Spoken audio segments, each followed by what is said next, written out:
صحیح مسلم حدیث نمبر 837۔ حضرت عبداللہ بن عمر رضی اللہ عنہما سے روایت ہے کہ انہوں نے کہا جب مسلمان مدینے آئے تو وہ اکٹھے ہو جاتے اور نمازوں کے اوقات کا انتظار کرتے، کوئی اس کا اعلان نہیں کرتا تھا۔ ایک دن انہوں نے اس کے بارے میں گفتگو کی تو بعض نے کہا عیسائیوں کے گھنٹے کی مانند 1 گھنٹہ لے لو، اور بعض نے کہا یہود کے قرنا جیسا قرنا۔ البتہ حضرت عمر رضی اللہ عنہ نے کہا تم ایک آدمی کو کیوں نہیں بھیج دیتے جو نماز کا اعلان کرے؟ رسول اللہ صلی اللہ علیہ وسلم نے فرمایا اے بلال اٹھو اور نماز کا اعلان کرو۔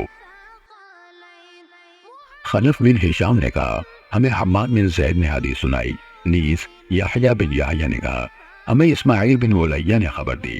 ان دونوں یعنی حماد اور یحییٰ نے خالد حذا سے، انہوں نے ابو قلابہ سے، اور انہوں نے حضرت انس رضی اللہ عنہ سے روایت کی۔